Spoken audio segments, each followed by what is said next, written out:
ಓಂ ಶಾಂತಿ ಇವರೇ, ಎಲ್ಲರಿಗೂ ಒಳ್ಳೆಯದಾಗಲಿ. ನಿಮಗೆ ಆಗ ನಿಮ್ಮನ್ನ ಯಾರು ಇಷ್ಟಪಡ್ತಾವಳೆ ಅವರು ಎಲ್ಲರಿಗೂ ಆಗಲಿ ಇವರೇ. ಈಗ ನಾನು ಬಂದು ಕೆಂಗೇರಿ ಕಬೀರ್ ಆಶ್ರಮ ಶ್ರೀ ಕಬೀರ್ನಾಥಾಜಿ ಆಶ್ರಮದಲ್ಲಿ ಅಲ್ಲಿ ಕಾರ್ಯಕ್ರಮ ಮುಗಿಸ್ಕೊಂಡು ರಥಯಾತ್ರೆ ಶ್ರೀ ಸಿದ್ಧಾರೂಢ ದಿವ್ಯಜ್ಯೋತಿ ರಥಯಾತ್ರೆಯನ್ನು ಅಲ್ಲಿ ಮುಗಿಸ್ಕೊಂಡು ಈಗ ನಮ್ಮ ರಥಯಾತ್ರೆ ಎಲ್ಲಿಗೆ ಸಾಗಿದೆ ಅಂದರೆ ನೇರವಾಗಿ ಶ್ರೀ ಪರಮಹಂಸ ಸನ್ಯಾಸ ಆಶ್ರಮ ಗೋವಿಂದರಾಜನಗರ ಗೋವಿಂದರಾಜನಗರಕ್ಕೆ ಸಾಗಿದೆ. ಇಲ್ಲಿ ಗೋವಿಂದರಾಜನಗರದ ಶ್ರೀ ಪರಮಹಂಸ ಸನ್ಯಾಸ ಆಶ್ರಮ ಇಲ್ಲಿ ನಾವು ಈಗ ಬಂದಿಳಿದಿದ್ದೀವಿ. ಇದೇ ಆಶ್ರಮ ಹೊರತು ನೀವು ನೋಡ್ಬೋದು, ಗೊತ್ತಾಯ್ತಲ್ಲ. ಈಗ ಈ ಆಶ್ರಮ ಒಳಗಡೆ ಹೆಂಗಿದೆ ಅನ್ನೋದನ್ನು ಒಂದ್ಸರಿ ನೋಡೋಣ, ಒಳಗಡೆ ಹೋಗಿ ನೋಡೋಣ. ನಿಮಗೆ ಒಳಗಡೆ ಆಶ್ರಮದ ಒಳಗಡೆ ಹೆಂಗಿರುತ್ತೆ ಅನ್ನೋದನ್ನು ನಿಮಗೆ ತೋರಿಸ್ತೀನಿ. ಏನು ಹೇಳಿದೆ? ಆಶ್ರಮದ ಹೆಸರು ಶ್ರೀ ಪರಮಹಂಸ ಸನ್ಯಾಸಾಶ್ರಮ ಗೋವಿಂದರಾಜನಗರ, ಬೆಂಗಳೂರು. ಓಕೆನಾ? ಈ ಆಶ್ರಮದಲ್ಲಿ ನೋಡಿ ಯಾವ ರೀತಿ ಒಳಗಡೆಲ್ಲ ಏನೆಲ್ಲ ಇರುತ್ತೆ, ಹಾಗೆ ಹೊರಗಡೆ ಏನಿರುತ್ತೆ ಅನ್ನೋದನ್ನು ನೀವೇನು ನೋಡ್ಬೋದು.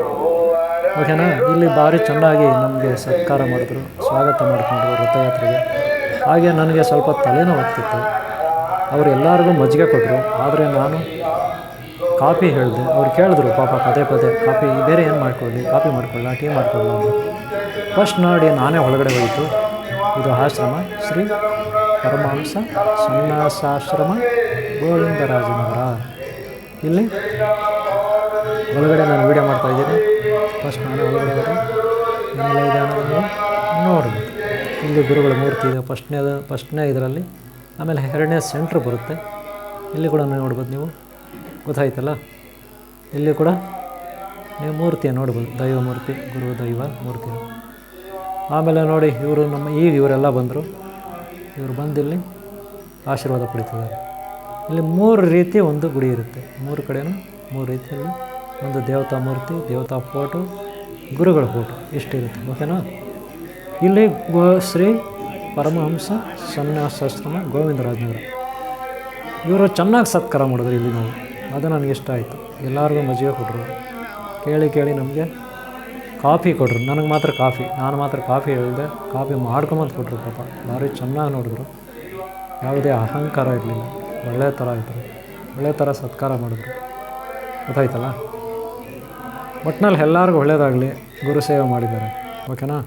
ನಾವಿಲ್ಲಿ ನಾನು ಹೊರಗೆ ಎಲ್ಲ ವೀಡಿಯೋ ಮಾಡಿದೆ. ಇಲ್ಲಿ ನಾಗದೇವತೆ ಇದೆ, ನಾನು ತೋರಿಸ್ತೀನಿ ನಿಮ್ಗೆ. ಹೊರಗಡೆ ಆಶ್ರಮದ ಮುಂದುಗಡೆ ನಾಗದೇವತೆ ನನಗಿಷ್ಟ ಆಯಿತು.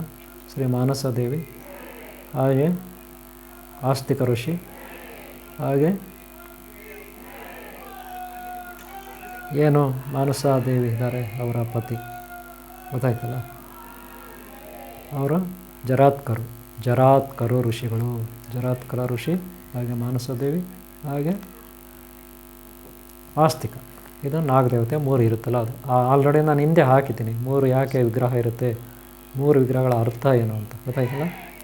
ಓಕೆ ನೋಡಿ, ಇದು ಆಶ್ರಮ ಅವ್ರದ್ದು. ನಾನೀಗ ನಿಮಗೆ ಮೇಲೆ ಬೋರ್ಡ್ ತೋರಿಸ್ತೀನಿ, ಆಮೇಲೆ ಒಳಗಡೆ ಹೋಗೋದು ತೋರಿಸ್ತೀನಿ. ಒಳಗಡೆ ಚೆನ್ನಾಗಿರುತ್ತೆ. ಇದು ಆಶ್ರಮ ಶ್ರೀ ಪರಮಹಂಸ ಸನ್ಯಾಸ ಆಶ್ರಮ, ಎಲ್ಲಿ? ಶ್ರೀ ಗೋವಿಂದರಾಜನಗರ, ಬೆಂಗಳೂರು. ಓಕೆನಾ? ಯಾಕಂದರೆ ಈ ವಿಡಿಯೋನ ಲಾಸ್ಟ್ವರೆಗೂ ನೋಡಿ. ನಿಮ್ಗೆ ಇಷ್ಟ ಆದರೆ ಒಂದು ಲೈಕ್ ಮಾಡಿ, ಹಾಗೆ ಸಬ್ಸ್ಕ್ರೈಬ್ ಆಗಿಲ್ಲ ಅಂದರೆ ಹಾಕ್ಕೊಳ್ಳಿ. ಹಾಗೆ ಗುರು ದೈವ ಆಶೀರ್ವಾದ ಎಲ್ಲರಿಗೂ ಇರಲಿ, ಎಲ್ಲ ಒಳ್ಳೆಯವ್ರಿಗಿರಲಿ. ಯಾವಾಗೂ ಧರ್ಮವಂತರಿಗೆ ಒಳ್ಳೆಯದಾಗಬೇಕು, ಅವ್ರವ್ರ ಧರ್ಮ ಅವ್ರಿಗೆ ರಕ್ಷಣೆ ಮಾಡುತ್ತೆ. ಓಕೆ, ಈ ರಥಯಾತ್ರೆ ಭಾಗ 8 ಇರುತ್ತಿದ್ದು. ಒಂದು ಲೈಕ್ ಮಾಡಿ, ಸಬ್ಸ್ಕ್ರೈಬ್ ಮಾಡ್ಕೊಳ್ಳಿ. ಓಂ ಶಾಂತಿ, ಓಂ ಶಾಂತಿ. ಹಿಂದೆಯ ಭಾಗಗಳು, ಭಾಗ 1, 2, 3, 4, 5, 6 ಹೇಳಿದೆ. ಆ 7 ಭಾಗಗಳು ಯಾರು ನೋಡಿಲ್ಲ ಅವ್ರು ನೋಡಿ. ಗೊತ್ತಾಯ್ತಲ್ಲ. ಇದು 8ನೇ ಭಾಗ ಇರುತ್ತೆ. ನಿಮ್ಗೊಳ್ಳೇದಾಗಲಿ, ಎಲ್ಲರಿಗೂ ಒಳ್ಳೆಯದಾಗಲಿ.